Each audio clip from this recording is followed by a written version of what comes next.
Hi, இந்த வீடியோவில் நாங்கள் கம்ப்யூட்டர் சிஸ்டத்தின் சாஃப்ட்வேரை பற்றி பார்க்க போகிறோம். அதாவது கணனி முறைமையின் மென்பொருள்களுங்கிற பகுதியை தான் பார்க்க போகிறோம். ஸோ கணனி முறைமையை நாங்கள் 4 பிரதான கூறுகளாக பிரிச்சிருந்தோம். அதில் ஒன்று பார்த்தீங்கன்னா ஹார்ட்வேர், அடுத்தது சாஃப்ட்வேர், அடுத்தது லைவ்வேர், அடுத்தது ஃபர்ம்வேர். ஸோ இந்த 4 பகுதிகளில் நாங்கள் ஹார்ட்வேருங்கிற பகுதியை முழுவதுமாக பார்த்து முடிச்சிட்டோம். அந்த செக்ஷனில் ஃபர்ம்வேருங்கிறதையும் நான் உங்களுக்கு எக்ஸ்பிளைன் பண்ணினேன். இப்போ நாங்கள் பார்க்க போகிறது சாஃப்ட்வேர்ஸ்களை பற்றி. அதாவது கணனி முறைமையின் சாஃப்ட்வேரோட முக்கியத்துவத்தை தான் நாங்கள் இந்த வீடியோவில் பார்க்க போகிறோம். அப்போ சாஃப்ட்வேருங்கிறது, அதாவது மென்பொருள்களுங்கிறது என்னன்னா, இப்போ ஒரு யூசர் கணனியை பயன்படுத்துகிறாருன்னா, கணனிங்கிறது ஒரு மெஷின். அப்போ கணனிக்கு நாங்கள் ஏதாவது செயல்பாடுகளை வழங்குற நேரம் நாங்கள் கணனிக்கு இன்ஸ்ட்ரக்ஷன்ஸ்களை கொடுக்குறோம். அப்போ யூசர் என்ன செய்கிறாருன்னா இன்ஸ்ட்ரக்ஷன்ஸ்களை கம்ப்யூட்டருக்கு கொடுக்குறாரு. அப்போ யூசரால் டிரெக்டாக இன்ஸ்ட்ரக்ஷன்ஸ்களை கொடுக்க முடியாது. அந்த இன்ஸ்ட்ரக்ஷன்ஸ்களை கொடுக்கறதுக்காக அவர் என்ன செய்கிறாருன்னா இந்த சாஃப்ட்வேர்களை பயன்படுத்துகிறாரு. அப்போ உதாரணத்துக்கு இப்போ இந்த யூசருக்கு ஸ்க்ரீனில் ஒரு நம்பர் பிரிண்ட் பண்ணணும். அப்போ அவர் பிரிண்ட் 3ங்கிற ஒரு கட்டளையை கொடுக்குற நேரம் அந்த கட்டளையை பெற்றுக்கிட்டு இந்த கணனி என்ன செய்யுதுன்னா அதை செயல்படுத்துது. அப்போ சாஃப்ட்வேர்ஸுங்கிறது என்னதுன்னா கணனிகளுக்கான இன்ஸ்ட்ரக்ஷன்ஸ்களை வழங்கக்கூடிய ஒரு விசேடமான கட்டமைப்புக்கு பேர் தான் என்னதுன்னா சாஃப்ட்வேர்ஸுங்கிறது. அப்போ ஒவ்வொரு விதமான செயல்பாடுகளை மேற்கொள்றதுக்காக கணனியில் டிஃபரெண்ட் டைப்பான சாஃப்ட்வேர்ஸ்களை நாங்கள் பயன்படுத்துகிறோம். அப்போ யூசர் எப்பயுமே கணனியோட எதனூடாக இணைக்கப்படுறார்னா சாஃப்ட்வேர் ஊடாகத்தான் இணைக்கப்படுறாரு. அப்ப நேரடியா ஒரு ஹார்ட்வேரை யூசரால கட்டுப்படுத்த இயலாது. அதுக்காக நாங்க என்னத்தை பயன்படுத்துறோம்னா கட்டளைகளை தொகுக்கப்பட்ட சாஃப்ட்வேர்களை நாங்க பயன்படுத்துறோம். அப்ப இந்த சாஃப்ட்வேர்ஸ்கள் எப்படி உருவாக்கப்படுதுன்னா, இது கணனி மொழிகளை பயன்படுத்தி எல்லாவித கட்டளைகளும் என்ன செய்யப்படுதுன்னா எழுதப்படுது. அப்போ ஒரு குறிப்பிட்ட செயல்பாடை மேற்கொள்றதுக்கான கட்டளைகளை நாங்கள் கணனி மொழிகளை பயன்படுத்தி எழுதுகிறோம். எழுதப்பட்ட இந்த கட்டளைகளை நாங்கள் என்ன செய்யறோம்னா டிரான்ஸ்லேட்டர்ஸ்களை பயன்படுத்துறதன் மூலமா, அதாவது ஏன் நாங்கள் டிரான்ஸ்லேட்டர்ஸ்களை பயன்படுத்துறோம்னா கணனிக்கு தெரியக்கூடிய ஒரே பாஷை 01ங்கிற இயந்திர மொழி மட்டும்தான். அப்ப கணனி மெஷின் லாங்குவேஜை பயன்படுத்தி தான் எல்லா விதமான செயல்பாடுகளையும் மேற்கொள்ளும். அப்ப அதனால இப்ப கணனிக்கு நாங்க நோமலான மொழியில எழுதப்பட்ட கட்டளை நிரல்களை ஒரு டிரான்ஸ்லேட்டரை பயன்படுத்துறதன் மூலமா அதுக்கு புரியக்கூடிய வடிவத்துக்கு நாங்க மாத்தி எடுப்போம். அந்த ஃபைல்ஸ்களை நாங்க எக்ஸிக்யூட்டபிள் வடிவம்னு சொல்லுவோம், அல்லது எக்ஸிக்யூட்டபிள் ஃபைல்ஸ்னு சொல்லுவோம். அப்ப நான் ஒரு சிம்பிளான கால்குலேட்டரை ப்ரோக்ராம்ஸ் மூலமா எழுதியிருக்கிறேன். அது டிரான்ஸ்லேட்டர் உனக்கு கொடுத்து நான் கால்குலேட்டருங்கிற ஒரு ஃபைலை உருவாக்கி இருக்கிறேன். இப்போ இந்த ஃபைல் தான் ஒரு சாஃப்ட்வேர். இதை நாங்கள் கணினியில் ரன் பண்ணணுமா இருந்தால் கால்குலேட்டருங்கிற ப்ரோக்ராம் ரன் ஆகுது. அப்போ இதுக்கு பேர் தான் சாஃப்ட்வேர்ஸுங்கிறது. அப்போ சாஃப்ட்வேர்ஸ்கள் உருவாக்குறதுக்கு கணனி மொழிகள் பிரதானமாக பயன்படுத்தப்படுது. அப்போ இந்த சாஃப்ட்வேர்ஸ்களை நாங்கள் என்ன செய்ய முடியும்னா வகைப்படுத்த முடியும். சாஃப்ட்வேர்ஸ்களை நாங்கள் பிரதானமாக 3 கேட்டகரிக்கு கீழே நாங்கள் வகைப்படுத்த முடியும். அதில் முதலாவது பார்த்தீங்கன்னா சிஸ்டம் சாஃப்ட்வேர்னு சொல்லுவோம், அதாவது முறைமை மென்பொருள்கள்னு சொல்லுவோம். இரண்டாவது பார்த்தீங்கன்னா அப்ளிகேஷன் சாஃப்ட்வேர்னு சொல்லுவோம், அதாவது பிரயோக மென்பொருள்கள்னு சொல்லுவோம். மூணாவது பார்த்தீங்கன்னா கம்ப்யூட்டர் லாங்குவேஜஸ்னு சொல்லுவோம், கணனி மொழிகள்னு சொல்லுவோம். அப்போ இந்த 3 பிரதான வகைப்படுத்தலுக்கு கீழே நாங்கள் மென்பொருள்களை வகைப்படுத்தலாம். ஸோ அப்போ இதில் நாங்கள் முதலாவது பார்க்க போகிறது கணனி மொழிகளை பற்றி பார்ப்போம்.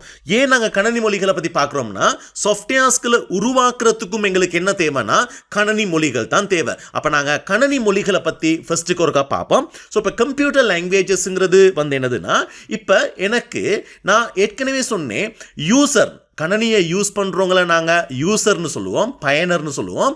அப்போ கம்ப்யூட்டருங்கிறது ஒரு மெஷின், ஒரு ஹார்ட்வேர். அப்போ இந்த மெஷின் தண்ட செயல்பாட்டுக்காக ஒரு மொழியை பயன்படுத்துது. அந்த மொழியை நாங்கள் இயந்திர மொழின்னு சொல்லுவோம், அல்லது மெஷின் லாங்குவேஜ்னு சொல்லுவோம். இது 2 குறியீடுகளை மட்டும்தான் கொண்டிருக்கும். அப்போ 01. இப்போ தமிழ் மொழியில் 247 எழுத்துக்கள் இருக்கிற மாதிரி, இங்கிலீஷில் 26 எழுத்துக்கள் இருக்கிற மாதிரி, மெஷின் லாங்குவேஜில் இருக்கிறது 2 எழுத்துக்கள், அல்லது 2 குறியீடு குறியீடுகள் தான், அது 0ம் 1 தான்.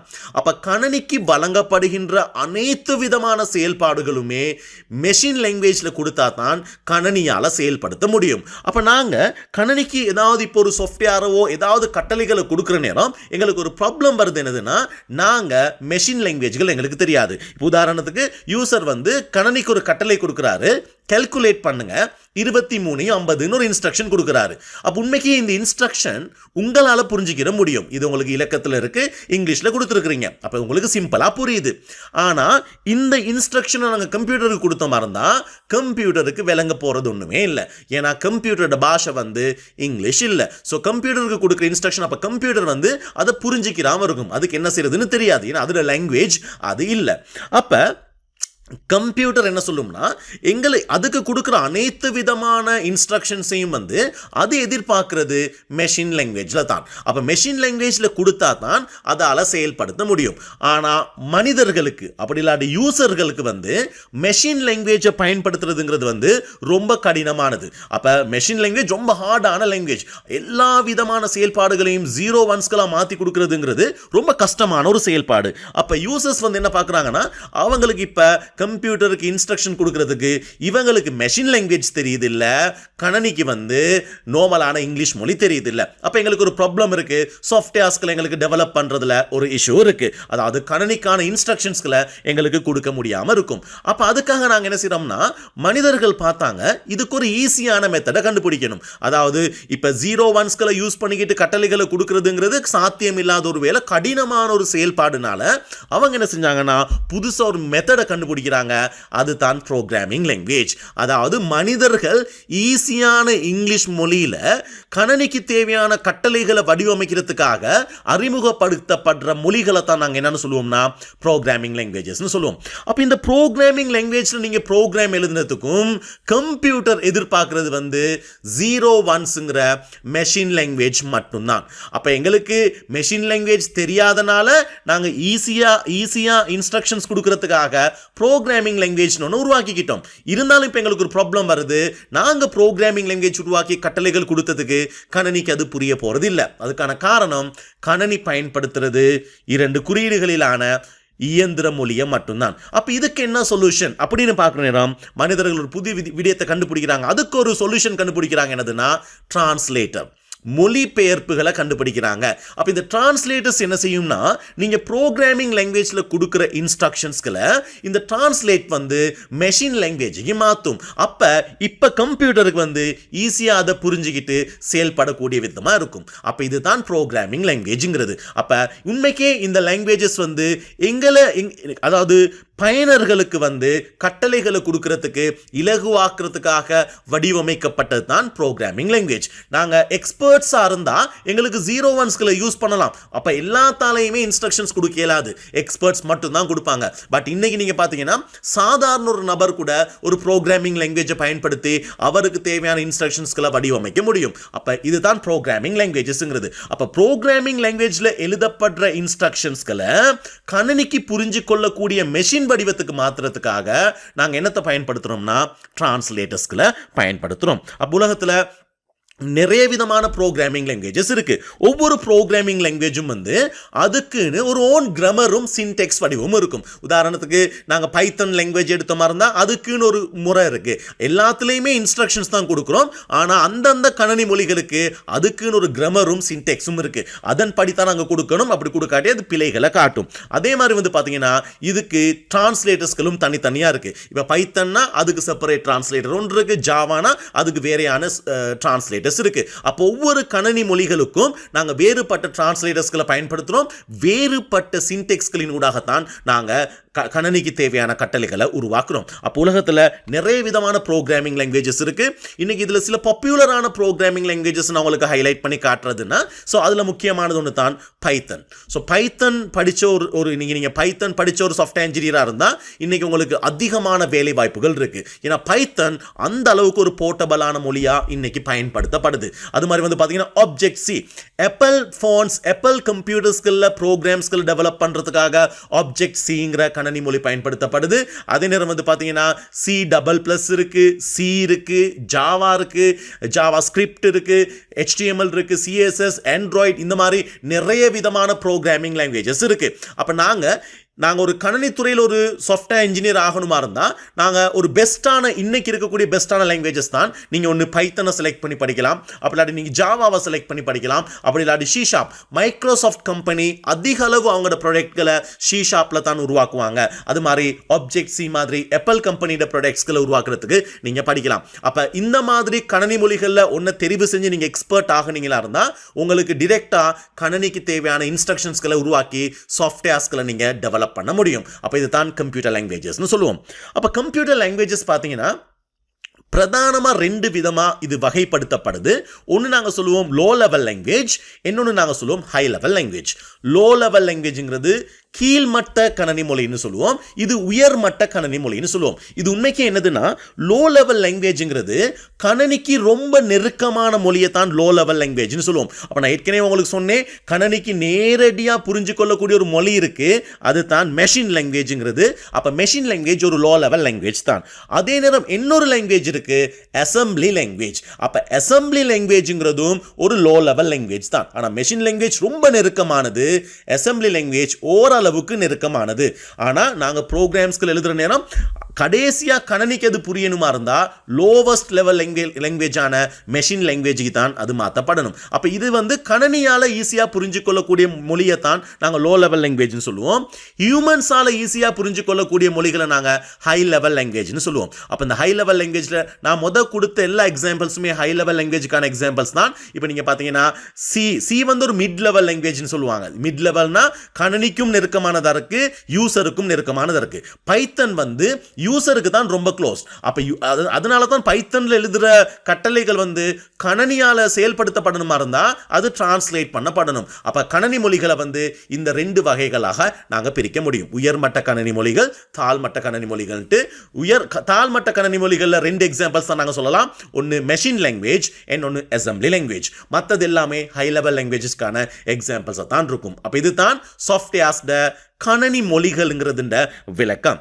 ஸோ அடுத்தது நாங்கள் பார்க்க போகிறது 2வது கேட்டகரி, பிரயோக மென்பொருள்கள். அப்ளிகேஷன் சாஃப்ட்வேர்ஸ்னா என்னன்னு பார்ப்போம். ஸோ இப்போ அப்ளிகேஷன் சாஃப்ட்வேர்ஸ்ங்கிறது யூசர், ஒரு பயனர் ஒரு கணினியை பயன்படுத்துகிற நேரம் ஏதாவது ஒரு ஸ்பெசிஃபிக்கான வேலை செய்கிறதுக்கு தான் அவர் கணினியை பயன்படுத்துவார். இப்போ நீங்கள் பேங்க்கில் கெஷியரில் இருக்கிற ஒரு யூசர் எடுத்துக்கிட்டீங்கன்னா அவர் கணினியை ஏதோ ஒரு பிஸ்னஸ் அவரோட ஒர்க்கிங் பர்பஸ்க்காக அவர் யூஸ் பண்ணுறாரு. அதே ஒரு என்ஜினியர் அவரோட ஒர்க்கிங் பர்பஸ்க்காக யூஸ் பண்ணுறாங்க. அப்போ ஒவ்வொருத்தரும் கணினியை யூஸ் பண்ணுற நேரம் ஏதாவது ஒரு ஸ்பெசிஃபிக் டாஸ்க்கை அந்த கணினியில் செய்கிறோம். அந்த ஸ்பெசிஃபிக் டாஸ்க்கை செய்கிறதுக்காக உள்ள சாஃப்ட்வேர்ஸ்களை தான் நாங்கள் அப்ளிகேஷன் சாஃப்ட்வேர்ஸ்னு சொல்லுவோம். அப்போ அது ஒரு லிமிட்டடான செயல்பாடுகளுக்காக அந்த சாஃப்ட்வேரை நாங்கள் பயன்படுத்துவோம். உதாரணத்துக்கு நீங்கள் பார்த்தீங்கன்னா இப்போ உங்களுக்கு கால்குலேஷன் செய்யணும், உங்களுக்கு கணக்கு செய்யணும், அக்கவுண்ட் செய்யணும். அப்போ இந்த மாதிரி செயல்பாடுகளுக்காக உங்களுக்கு சாஃப்ட்வேரில் நீங்கள் என்ன செய்வீங்க, எக்ஸல்ங்கிற சாஃப்ட்வேரை கணினியில் யூஸ் பண்ணுவீங்க. அப்போ எக்ஸல் ஒரு அப்ளிகேஷன் சாஃப்ட்வேர். அப்போ சில ஸ்பெசிஃபிக்கான வேலைகளை மட்டும்தான் நீங்கள் எக்ஸலில் செய்ய முடியும். அதே மாதிரி வந்து பார்த்தீங்கன்னா உங்களுக்கு கம்ப்யூட்டரில் பாட்டு கேட்கணும். அப்போ பாட்டு கேட்கணுமா இருந்தால் அதுக்கு சில ஸ்பெசிஃபிக்கான சாஃப்ட்வேரை நீங்கள் யூஸ் பண்ணுவீங்க. Windows media player, VLC player மாதிரி யூஸ் பண்ணுவீங்க. அப்போ அது பாட்டு வீடியோஸ்களை பார்க்குறதுக்கு மட்டும்தான் அதை நாங்கள் பயன்படுத்தலாம். அதே மாதிரி உங்களுக்கு இன்டர்நெட்டை யூஸ் பண்ணணுமா இருந்தால் நீங்கள் ப்ரௌசர் சாஃப்ட்வேர்களை யூஸ் பண்ணுவீங்க. Google Chrome, internet explore, Firefox, இந்த மாதிரி ப்ரௌசர்ஸ்களை நீங்கள் யூஸ் பண்ணுவீங்க. அப்போ இதெல்லாம் ஸ்பெசிஃபிக் வேலைக்காக உங்களுக்கு கொடுக்குது. அதே மாதிரி நீங்கள் கேம்ஸ் ப்ளே பண்ணணுமா இருந்தால் நீட் ஃபார் ஸ்பீட், இந்த மாதிரி நிறைய கேம்ஸ்கள் இருக்கு, அதுகளை யூஸ் பண்ணுவீங்க. அதே மாதிரி உங்களுக்கு ஏதாவது டைப்பிங் சம்பந்தமான வர்க் இருக்குமா இருந்தா நீங்க வந்து மைக்ரோசாஃப்ட் வேர்ட் மாதிரியான டாக்குமெண்ட்ஸ் யூஸ் பண்ணி மைக்ரோசாஃப்ட் வேர்ட் மாதிரியான ப்ரோக்ராம்ஸ்களை யூஸ் பண்ணுவீங்க. அப்ப ஒரு ஸ்பெசிஃபிக்கான செயல்பாட்டை மேற்கொள்றதுக்காக பயன்படுத்தப்படுற சாஃப்ட்வேர்ஸ்களை நாங்கள் என்னன்னு சொல்லுவோம்னா அப்ளிகேஷன் சாஃப்ட்வேர்ஸ்னு சொல்லுவோம். அப்போ உலகத்தில் நிறைய விதமான அப்ளிகேஷன் சாஃப்ட்வேர்ஸ்கள் இருக்கு. இப்போ உங்களோட மொபைல் ஃபோன் எடுத்து பார்த்தா கூட நீங்கள் நிறைய சாஃப்ட்வேர்ஸ்கள் நீங்கள் இன்ஸ்டால் பண்ணியிருப்பீங்க. உங்களுக்கு சில ரெக்யர்மெண்ட்ஸ்களுக்கு ஏற்ற மாதிரி நீங்கள் வாட்ஸ்அப் போட்டிருப்பீங்க, ஃபேஸ்புக் போட்டிருப்பீங்க, இந்த மாதிரி இதெல்லாமே அப்ளிகேஷன்ஸ் தான். அப்போ அப்ளிகேஷன் சாஃப்ட்வேர்ஸுங்கிறது உலகத்தில் அவங்களோட தேவைகளுக்காக நிறைய விதமான சாஃப்ட்வேர்ஸ்களை உருவாக்கி வச்சிருக்கிறாங்க. இதில் ஜென்ரல் பர்பஸ்னு இருக்கு, பொதுவான தேவைகளுக்கு பயன்படுத்துகிற சாஃப்ட்வேர்ஸ்கள் தான் இங்கே கொடுத்துருக்கிற எக்ஸல், இந்த கேம்ஸ், இந்த மாதிரி விஷயங்கள். சரியா? ரைட். அப்போ இந்த அப்ளிகேஷன் சாஃப்ட்வேர்ஸ்களை நாங்கள் நிறைய கேட்டகரிக்கு கீழே வகைப்படுத்தலாம். அதான் வேர்ட் ப்ராசஸ் சாஃப்ட்வேர்னு சொல்லுவோம். வேர்ட் ப்ராசஸ்ங்கிறது டைப்பிங் வேலைகளுக்காக உள்ள சாஃப்ட்வேர்ஸ்கள். உங்களுக்கு லெட்டர்ஸ் டாக்குமெண்ட்ஸ் எல்லாம் செய்யறதுன்னா அதான் வேர்ட் ப்ராசஸிங் சொல்லுவாங்க. ஸோ அதுக்கு உதாரணம் தான் மைக்ரோசாஃப்ட் வேர்ட் ஒன்று இருக்கு. அது நேரம் வந்து பார்த்தீங்கன்னா ஓப்பன் ஆஃபீஸ் ரைட்டர்னு இருக்கு. இன்னொன்று தான் ப்ரெசன்டேஷன்ஸ். நீங்கள் ஏதாவது படிப்பிக்கிற நேரம் நீங்கள் ஏதாவது ப்ரொஜெக்டரில் காட்டுறதுக்கு ஏதாவது ஸ்லைட்ஸ்கள் செய்யணுமா இருந்தால் அதுக்கு யூஸ் பண்ணுறது ப்ரெசன்டேஷன் சாஃப்ட்வேர்னு சொல்லுவாங்க. ஸோ இப்போ அதுக்கு உதாரணம் தான் பவர் பாயிண்ட்டுங்கிறது. அதே நேரம் வந்து பார்த்தீங்கன்னா Impress softwares, Open Office Impress சாஃப்ட்வேருங்கிறது. அதே மாதிரி இன்னொரு வகையான சாஃப்ட்வேர் தான் ஸ்ப்ரெட்ஷீட். அதாவது கணக்குகள் செய்கிறதுக்காக நீங்கள் யூஸ் பண்ணுற சாஃப்ட்வேர்ஸ்களை நாங்கள் சொல்லுவோம் ஸ்ப்ரெட்ஷீட்டுன்ட்டு. ஸ்ப்ரெட்ஷீட்டில் உங்களுக்கு தெரியும் எக்ஸல்ங்கிற ஒரு சாஃப்ட்வேர் இருக்குது. அதே நேரம் வந்து பார்த்தீங்கன்னா ஓப்பன் ஆஃபீஸ் கேல்னு இருக்குது. அதே நேரம் டேட்டா பேஸுங்கிறது தரவுகளை சேமித்து வைக்கிறதுக்காக நாங்கள் பயன்படுத்தக்கூடிய சாஃப்ட்வேர்களை டேட்டா பேஸ்னு சொல்லுவோம். இதில் வந்து பார்த்தீங்கன்னா எம்எஸ் எக்ஸஸ் இருக்குது. அதே மாதிரி பேஸ் இருக்குது. அதே மாதிரி வந்து பார்த்தீங்கன்னா வீடியோ எடிட்டிங் பண்ணுறதுக்காக பயன்படுத்துகிற சாஃப்ட்வேரில் ப்ரீமியர்னு ஒன்று இருக்குது, ஆஃப்டர் எஃபெக்ட்ஸ்னு ஒன்று இருக்குது. அதே நேரம் வந்து பார்த்தீங்கன்னா அக்கௌண்டிங் வேலைகளுக்கு பயன்படுத்துறது தான் குயிக் புக், அதே மாதிரி மை ஓப்ங்கிற மாதிரி சாஃப்ட்வேர்ஸ்கள். கிராஃபிக் டிசைன்ஸ்க்கு பயன்படுத்துறது, அதாவது டிசைன் நீங்கள் கார்டு இன்விடேஷன்ஸ் மாதிரி வேலைகளை செய்கிறதுக்கு நீங்கள் யூஸ் பண்ணலாம். கொரல் ட்ரோ, அதே மாதிரி எடோப் இல்லஸ்ட்ரேட்டர்ங்கிற மாதிரி சாஃப்ட்வேர்ஸ்களை நீங்கள் யூஸ் பண்ணலாம். 3D டிசைன்ஸ்களுக்கு நீங்கள் மாயா, 3D மேக்ஸ், ஆட்டோகேட் மாதிரியான சாஃப்ட்வேர்ஸ்களை நீங்கள் யூஸ் பண்ணலாம். ஆட்டோகேட் எல்லாம் ரொம்ப பாப்புலர். நீங்கள் வந்து ஏதாவது பிளான்ஸ் வரைகிறதுக்கு, அதாவது ஹவுசிங் டிசைன்ஸ் பண்ணுறதுக்கு, நீங்கள் ஃபேஷன் டிசைனிங் செய்கிறதுக்கு, இந்த மாதிரி நிறைய பர்பஸ்களுக்காக இன்றைக்கி நாங்கள் ஆட்டோகேட் நாங்கள் பயன்படுத்துகிறோம். அதே நேரம் வந்து பார்த்தீங்கன்னா ஃபோட்டோ எடிட்டிங், ஃபோட்டோஸ்கள் எடிட் பண்ணுற சாஃப்ட்வேர்ஸ் தான் ஃபோட்டோஷாப் இருக்குது. அதே மாதிரி ஜிம்ப் இருக்குது. அதே மாதிரி வந்து மல்டிமீடியா செயல்பாடுகளுக்காக நீங்கள் VLC பிளேயர், மீடியா பிளேயர் மாதிரி சாஃப்ட்வேர்ஸ்கள் இருக்குது. இதுக்கு உதாரணம் நிறைய சொல்லிக்கிட்டு போகலாம். இப்போ ப்ரௌசருங்கிற நேரம் கூகுள் க்ரோம் இருக்குது, ஃபயர்ஃபாக்ஸ் இருக்குது. அது மாதிரி கேம்ஸ் எடுத்துக்கிட்டிங்கன்னா டிஃப்ரெண்ட்டான கேம்ஸ் இருக்குது. ஸோ நிறைய விதமான சாஃப்ட்வேர்ஸ்கள் மார்க்கெட்டில் இருக்குது. சில சாஃப்ட்வேர்ஸ் வந்து லைசன்ஸ் சாஃப்ட்வேர்னு சொல்லுவோம். இப்போ நாங்கள் இந்த வேர்ட் எடிட்டிங்கில் வந்து பார்த்தீங்கன்னா வேர்டுங்கிறது லைசன்ஸ் சாஃப்ட்வேர். காரணம் என்னன்னா இது மைக்ரோசாஃப்ட் கம்பெனி அவங்களால வெளியிடப்படுற ஒரு சாஃப்ட்வேர். இந்த சாஃப்ட்வேரை நீங்கள் காசு கொடுத்து வாங்கினா தான் உங்களுக்கு லைசன்ஸ் கொடுப்பாங்க. அப்போ இதை யூஸ் பண்ணுறதுக்கு அவங்க அனுமதியும் உங்களுக்கு இருக்கணும். அந்த அனுமதிக்கானது தான் நாங்கள் லைசன்ஸ்னு சொல்லுவோம். பட் இது வந்து ஓப்பன் ஆஃபீஸ் ரைட்டர் வந்து இது காசு கொடுத்து வாங்க தேவையில்லை. இது நீங்கள் இலவசமாக பயன்படுத்தக்கூடிய சாஃப்ட்வேர், ஓப்பன் சோர்ஸ்னு சொல்லுவாங்க. ஸோ அது இலவசமாகவே யார் வேணாலும் ஃப்ரீயாக பயன்படுத்தலாம். அப்போ இன்றைக்கி உலகத்தில் நிறைய நாட்டுகளில் இந்த வேர்ட், எக்ஸல் மாதிரி ப்ரோக்ராம்ஸ்களை காசு கொடுத்து தான் யூஸ் பண்ணணுங்கிற சட்டத்திட்டங்கள் வந்திருக்கிறனால இப்போ நிறைய பேர் வந்து அந்த சாஃப்ட்வேர்ஸ்களை விட்டு வேறு சாஃப்ட்வேர்ஸ்களை இப்போ யூஸ் பண்ண தொடங்கியிருக்கிறாங்க. ஸோ அப்போ இது தான் வந்து பார்த்தீங்கன்னா அப்ளிகேஷன் சாஃப்ட்வேர்ஸுங்கிறதும் அதுக்கான உதாரணம். புரிஞ்சிருக்கும்னு நினைக்கிறேன். ரைட். அடுத்தது நாங்கள் பார்க்க போகிறது சிஸ்டம் சாஃப்ட்வேர். அப்போ நாங்கள் சாஃப்ட்வேர்ஸை 3 கேட்டகரியாக பிரித்தோம். கம்ப்யூட்டர் லாங்குவேஜஸ், அப்ளிகேஷன் சாஃப்ட்வேர், அடுத்து தான் சிஸ்டம் சாஃப்ட்வேர். அதாவது முறைமை மென்பொருள்கள்னு சொல்லலாம். அப்போ இந்த சிஸ்டம் சாஃப்ட்வேருங்கிறது என்னன்னா, இப்போ ஒரு யூசர், நாங்கள் ஏற்கனவே பார்த்தோம், ஒரு யூசர் கம்ப்யூட்டரோட டிரெக்டாக வந்து கம்யூனிகேட் பண்ணுறாரு. அப்போ கம்ப்யூட்டருங்கிறது நிறைய ஹார்ட்வேர்ஸ்களில் உருவாக்கப்பட்ட ஒரு மெஷின். அப்போ இது ஃபுல்லாகவே என்ன இருக்குன்னா ஹார்ட்வேர்கள் தான் இதில் இருக்குது. அப்போ ஒரு கம்ப்யூட்டரோட டிரெக்டாக நாங்கள் கம்யூனிகேட் பண்ணுற நேரம் நான் சொன்னேன், எல்லாருமே ப்ரோக்ராமிங் லாங்குவேஜ் தெரிஞ்சிருக்க இயலாது, எல்லாத்துக்கும் மெஷின் லாங்குவேஜ் தெரிஞ்சிருக்க இயலாது.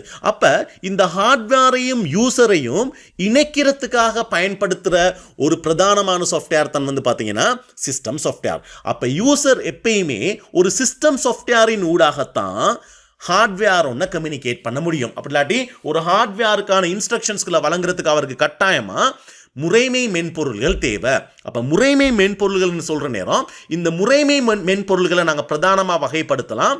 ஒன்று ஆப்பரேட்டிங் சிஸ்டம், இன்னொன்று வந்து பார்த்தீங்கன்னா யூட்டிலிட்டி சாஃப்ட்வேர், பயன்பாட்டு மென்பொருள்கள்னு வகைப்படுத்தலாம். அப்போ இது ரெண்டுமே உங்களோட கணனியில் பயன்படுத்தக்கூடிய சிஸ்டம் சாஃப்ட்வேர்ஸ்கள் தான். ஆப்பரேட்டிங் சிஸ்டமும் யூட்டிலிட்டி சாஃப்ட்வேரும் நீங்கள் கேள்விப்பட்டு தான் இருக்கிறீங்க. பட் இப்போ நாங்கள் ஒரு விளக்கமாக பார்ப்போம். அப்போ ஆப்பரேட்டிங் சிஸ்டம்ங்கிறது என்னதுன்னா, இப்போ நான் சொன்ன கன்செப்டை பார்த்தீங்கன்னா யூசர் இப்போ ஹார்ட்வேரோட கம்யூனிகேட் பண்ணி ஆகணும். அப்போ யூசருக்கு டிரெக்டாக ஹார்ட்வேரோட கட்டளைகளை டிரெக்டாக ஒரு கம்ப்யூட்டருக்கு கொடுக்க இயலாது. நாங்கள் ஏற்கனவே பார்த்தோம். அதுக்கான ரீசன் எங்களோட மொழி வேறு, கணனிட மொழி வேறு. அப்போ சாஃப்ட்வேர் இன்ஜினியர்ஸாக இருந்தால் கூட கணனியோட நேரடியாக தொடர்பு கொள்ள இயலாது. அதுக்கான காரணம் இவங்க யூஸ் பண்ணுற ப்ரோக்ராமிங் லாங்குவேஜஸ் வேறு, அப்போ கணனி பயன்படுத்துகிற லாங்குவேஜஸ் வேறு. அப்போ எங்களுக்கு கம்ப்யூட்டரோட கம்யூனிகேட் பண்ணுறதுக்கு ஒரு பொதுவான கட்டமைப்புன்னு வேணும். அதுக்காக பயன்படுத்துகிற ஒரு விசேடமான சாஃப்ட்வேர் தான் இந்த ஆப்பரேட்டிங் சிஸ்டம். அப்போ யூசர் எப்பயுமே என்ன செய்கிறாருன்னா ஆப்பரேட்டிங் சிஸ்டத்துக்கு தான் அவரோட தேவைகளை சொல்றாரு. அப்போ ஆப்பரேட்டிங் சிஸ்டங்கள் உலகத்தில் நிறைய இருக்கு. நீங்க பார்த்தீங்கன்னா விண்டோஸ், லினக்ஸ் அந்த மாதிரி நிறைய இருக்கு. உங்களோட ஃபோன் எடுத்துக்கோங்களேன். உங்களோட ஃபோன் வந்து ஒரு ஹார்ட்வேர்.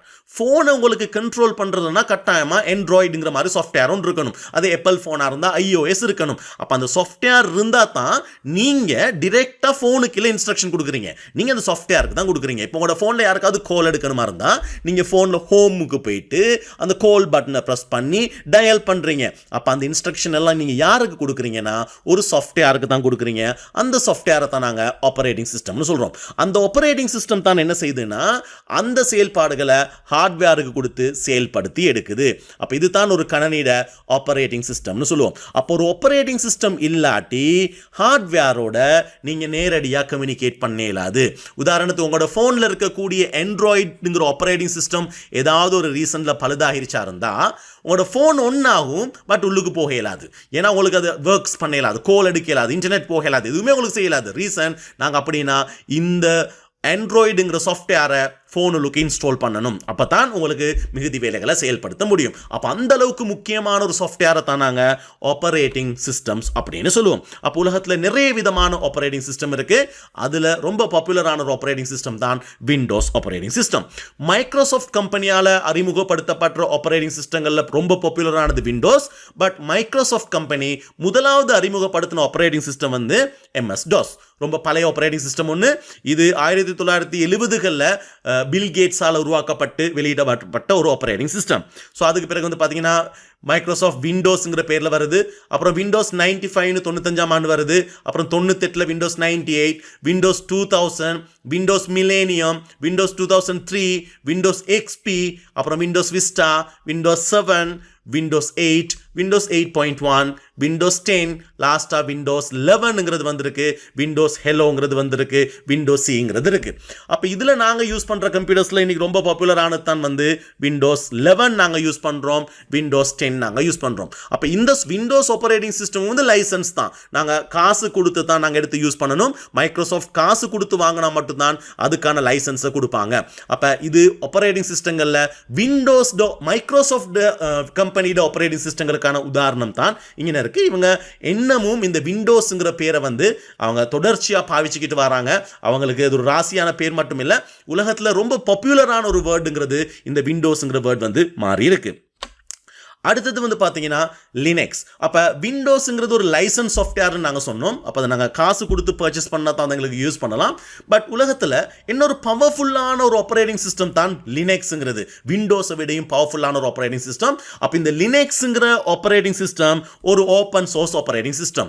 அதை நீங்கள் இலவசமாக உங்களோட கணினியில் இன்ஸ்டால் பண்ணி நீங்கள் யூஸ் பண்ண முடியும். அப்போ இந்த லினக்ஸில் நிறைய வடிவங்கள் இருக்குது. அதில் ஒன்று தான் லினக்ஸ், நார்மல் லினக்ஸ்னு சொல்லலாம். இன்னொன்று உபுண்டு லினக்ஸ்னு இருக்குது.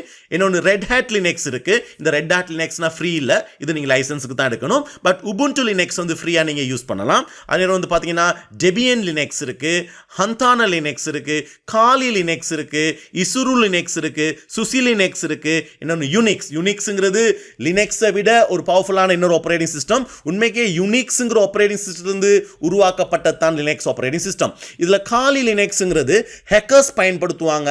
ஹேக்கிங் செயல்பாடுகளுக்கு ரொம்ப பாப்புலரானது தான் இந்த காலி லினக்ஸ்ங்கிறது. அப்போ இந்த லினக்ஸ் ஆப்பரேட்டிங் சிஸ்டங்களை நீங்கள் ஃப்ரீயாக எடுத்து நீங்கள் யூஸ் பண்ண முடியும். உபுண்டு ரொம்பவே பாப்புலர் உலகத்தில் ஃப்ரீயாக யூஸ் பண்ணுறதுக்கு. ஸ்ரீலங்காவில் டெவலப் பண்ணது ஒன்று தான் ஹந்தானா லினக்ஸுங்கிற லினக்ஸ் ஆப்பரேட்டிங் சிஸ்டம். இஸ்ரூவும் அப்படித்தான் இலங்கையில் டெவலப் பண்ணப்பட்ட, ஏன்னா அதில் ஓப்பன் சோர்ஸ் கோட் வடிவம் இருக்குது.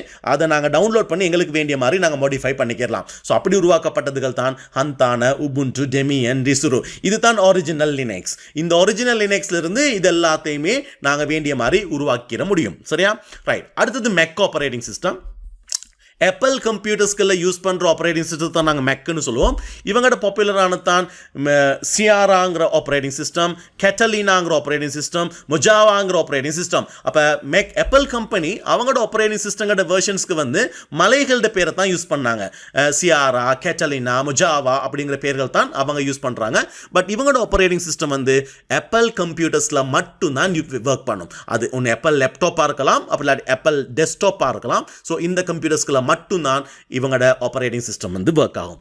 அடுத்தது வந்து பார்த்தீங்கன்னா மொபைல் ஆப்பரேட்டிங் சிஸ்டங்கள். இன்னைக்கு உலகத்தில் நாங்கள் கணனிகளோட யூசேஜை விட மொபைல் ஃபோன்ஸ் அல்லது மொபைல் டிவைசஸ் யூசேஜ் வந்து ரொம்ப கூடிருச்சு.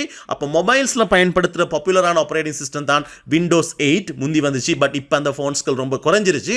அதே வந்து பார்த்தீங்கன்னா ஆப்பிள்ட iOS உங்களுக்கு தெரியும் ரொம்ப பாப்புலர், ஆண்ட்ராய்டு ரொம்ப பாப்புலர், பிளாக்பெரிங்கிறது ரொம்ப பாப்புலர். பிளாக்பெரி எல்லாம் இப்போ யூசேஜ் இல்லை, இப்போ ரொம்ப பாப்புலர் iOSம் ஆண்ட்ராய்டு ஆப்பரேட்டிங் சிஸ்டங்களும் தான் மொபைல் டெக்னாலஜியை பொறுத்த வரையில்.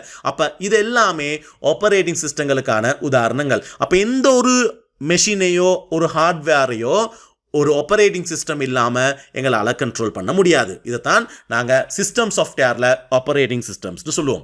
அடுத்தது பயன்பாட்டு மென்பொருட்கள், யூட்டிலிட்டி சாஃப்ட்வேர்ஸ் என்னன்னு பார்த்தோம். ஏன்னா நாங்கள் சிஸ்டம் சாஃப்ட்வேரை ரெண்டாக பிரித்தோம், ஆப்பரேட்டிங் சிஸ்டம், அடுத்தது யூட்டிலிட்டி சாஃப்ட்வேருங்கிறது.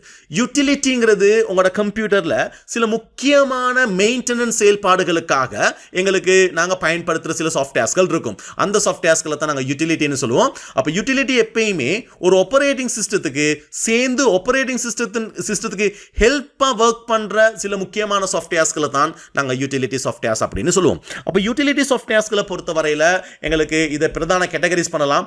அனலைஸ் பர்பஸ்க்கு, கன்ஃபிகரேஷனுக்கு, ஆப்டிமைசேஷனுக்கு, மெயின்டெயினுக்கு அப்படின்னு ஒவ்வொரு டைப்பாக இந்த யூட்டிலிட்டி சாஃப்ட்வேர்ஸ்கள் இருக்குது. ஸோ அதுக்கான சில எக்ஸாம்பிள்ஸ் நாங்கள் பார்ப்போம். Antivirus software. அப்போ உங்களுக்கு தெரியுமா உங்களோட கம்ப்யூட்டரில் ஏதாவது வைரஸ் தாக்கங்கள்லேருந்து உங்களோட கம்ப்யூட்டரை ப்ரொடெக்ட் பண்ணணுமா இருந்தால் கம்ப்யூட்டரில் நாங்கள் ஒரு ஆன்டிவைரஸ் சாஃப்ட்வேரை நாங்கள் பயன்படுத்துவோம். அப்போ ஆன்டிவைரஸுங்கிறது வைரஸ் ஐடென்டிஃபிகேஷனுக்காக பயன்படுத்தப்படும். அப்போ இது வைரஸ்களை தடுக்கும் உங்களோட கணினிக்கு வந்து எஃபெக்ட் பண்ணுறது. அப்போ இது ஒரு யூட்டிலிட்டி தான். நிறைய விதமான ஆன்டிவைரஸ் சாஃப்ட்வேர்ஸ்கள் இருக்குது. AVG, ESET, McAfee, Avast, Norton, Kaspersky, Avira, Panda, Bitdefender, இந்த மாதிரி நிறைய இருக்குது. சில வைரஸ்கள் ஃப்ரீ தான், பட் ஃப்ரீயாக இருந்தாலும் அது ஃபுல்லான ப்ரொடெக்ஷன் உங்களுக்கு கொடுக்காது. சிலது வந்து வருஷத்துக்கு பேமெண்ட் கேட்பாங்க. ஸோ வருஷத்துக்கான பேமெண்ட் கொடுத்ததுக்கு பரவாயில்ல, உங்களோட கம்ப்யூட்டரை வந்து வைரஸ்கள்ல இருந்து ப்ரொடெக்ட் பண்றதுக்கு அவங்க வந்து அந்த ரெஸ்பான்சிபிலிட்டிஸ் எடுத்து செய்வாங்க. பட் அது பே பண்ணி தான் நீங்க எடுக்க வேண்டி வரும், ஃப்ரீயா எடுக்க இயலாது. சரியா? ஸோ இதுதான் ஆன்டிவைரஸ் சாஃப்ட்வேர்ஸ்ங்கிறது. இன்னொரு உதாரணம் யூட்டிலிட்டிஸ்க்கு வந்து கம்ப்ரஷன் சாஃப்ட்வேர்ஸ். கம்ப்ரஷன் சாஃப்ட்வேர்ஸ்ல ஃபேமஸான தான் வின்ரேர், வின்சிப், 7zip, வின்ஏஸ், இப்படி நிறைய இருக்கு. ஸோ இதெல்லாம் நீங்க ஃப்ரீயாவே எடுத்து யூஸ் பண்ணலாம். 7zip எல்லாம். இதில் என்ன பெனிஃபிட்னா, நீங்கள் உங்கள்கிட்ட ஒரு ஃபைல் ஒன்று இருக்குது, அதோட சைஸ் வந்து ஒரு ஒரு ஒரு 20 ஜிபின்னு வச்சுக்கிறோமே, 20 ஜிபி. உங்கள்கிட்ட ஒரு பென் ட்ரைவ் இருக்குது, அதோட சைஸ் வந்து 16 ஜிபினா இந்த ஃபைலை இந்த பென் ட்ரைவுக்கு போட இயலாது. பட் நீங்கள் இந்த கம்ப்ரஷன் சாஃப்ட்வேரை யூஸ் பண்ணினீங்களா இருந்தால் இந்த ஃபைலை சுருக்கலாம், சுருக்கி இந்த பென் ட்ரைவுக்கு போடலாம். ஆனால் அந்த ஃபைலை திருப்பி ஓப்பன் பண்ணுற நேரம் விரிவாக்கப்பட்டு ஓப்பன் பண்ணப்படணும். அப்போ ஃபைல்ஸ்களை சுருக்கிறதுக்காக, இப்போ இமெயிலெலாம் அனுப்புகிற நேரம் எங்களுக்கு சில ஃபைல்ஸ்கள் சைஸ் பெருசாக இருக்கும், அது சுருக்கிறதுக்கு இந்த கம்ப்ரஷன் சாஃப்ட்வேர்ஸ்களை தான் யூஸ் பண்ணுவோம். அப்போ இது ஃபைல்ஸ்களை சுருக்கிறதுக்கு பயன்படுத்துகிற சாஃப்ட்வேர்ஸ்கள். அடுத்தது வந்து பார்த்தீங்கன்னா டிஸ்க் மேனேஜ் பண்ணுறது. உங்களோட கம்ப்யூட்டரில் நாங்கள் பார்த்தோம் ஹார்ட் டிஸ்க்னு ஒன்று இருக்குது. ஹார்ட் டிஸ்கில் தான் நாங்கள் நிறைய டேட்டாஸ்களை ஸ்டோர் பண்ணி வச்சுருக்கிறோம். இந்த டிஸ்கில் சில மெயின்டெனன்ஸ் செயல்பாடுகளுக்கு பயன்படுத்துறது தான் டிஸ்க் மேனேஜ்னு சொல்லுவோம். நான் உங்களுக்கு விண்டோஸில் சொல்லி தருவேன், விண்டோஸ்ங்கிற பாடத்தில் இது என்னங்கிறது. ஸோ விண்டோஸ் டிஸ்க் மேனேஜை பொறுத்த வரையில் யூஸ் பார்ட்டிஷன் இருக்கு, பார்ட்டிஷன் எக்ஸ்பர்ட் இருக்கு, பார்ட்டிஷன் அசிஸ்டன்ட் இருக்கு, டிஸ்க் டீஃப்ராக்மெண்ட் ப்ரோ இருக்கு, டீஃப்ராக்லர் இருக்கு. இந்த மாதிரி உங்களோட ஹார்ட் டிஸ்கை மெயின்டெனன்ஸ் பண்ணுற நிறைய ப்ரோக்ராம்ஸ்கள் இருக்கு. இதுவும் யூட்டிலிட்டிஸ் தான், டிஸ்களை மேனேஜ் பண்ணுறதுக்காக பயன்படுத்துகிற யூட்டிலிட்டிஸ்களா. கம்ப்யூட்டரோட சாஃப்ட்வேர்ங்கிற கேட்டகரி வந்து ஃபுல்லாகவே எக்ஸ்பிளைன் பண்ணியிருக்கிறேன். ஸோ இதில் ஏதாவது டவுட்ஸ் இருந்தால் கேளுங்க. நாங்கள் அடுத்த வார வீடியோகளில் லைவ் வேரை பற்றி பார்ப்போம். தேங்க்யூ.